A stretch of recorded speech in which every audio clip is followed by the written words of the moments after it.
Tombe la neige. Hey everyone, my name is Alison Stroshine, the storyteller behind Shanty Pox. I live in Belgium, a country known for its beer and chocolate. But Belgium is also a country, like many of its European neighbors, which has been the site of famous military battles. One of the most famous is the Battle of Waterloo, where Emperor Napoleon Bonaparte was defeated and captured. Then, in the 20th century, Belgium witnessed some of the most devastating battles of World War I and World War II. But after the destruction of World War II, armed conflict in this part of the world became sparse until nearly non-existent. But how did this happen? There are many reasons, but one key factor is forgiveness. At some point, people decided that peace felt better than war, and that in order to experience peace, they would have to forgive enough to coexist peacefully with their neighbors.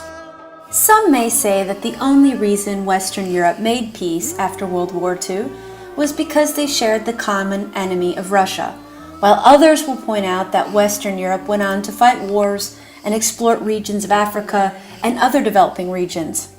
And that may be true, but it doesn't take away from the point that Belgium and its neighbors forgave one another after generations of embittered war and rivalry, and evolved from being angry to choosing to live in peace. And a key aspect of moving away from war and towards lasting peace is forgiveness. The same applies for your life. If there's someone in your life you feel unable to forgive, you'll remain conflicted. The following are 5 tips to let go of anger and forgive. Number 1. Set the intention to forgive. By setting the intention and making it a goal, it comes to the forefront of your consciousness as something you must address and not neglect. Number 2. Consider how healthy forgiveness is. Acknowledge that forgiveness will benefit your mental and emotional health and help you to move on with your life if you're feeling stuck. Number 3.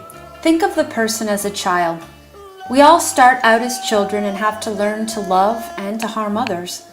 Think of what that person may have experienced to make them the person they are as an adult. This builds up feelings of empathy and makes forgiveness easier. Number 4. Write a letter, but don't send it. Write down how this person specifically wronged you and how it made you feel.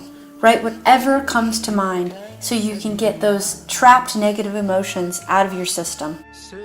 And number 5, breathe and send them love. This may seem like a difficult task, but if you've gone through the first 4 steps, it will be a lot easier. Remember, forgiveness is a process. It doesn't happen overnight or in a single aha moment, but as long as you're striving to forgive, you'll feel the peaceful benefits. So if you go through the steps, forgive, and then feel angry a few weeks or months later, that is normal. Just go through the process again and focus on the steps that worked best for you. Now, I'd love to hear what you think. Did being unable to forgive a person or group of people ever rob you of peace? What have you done to find forgiveness?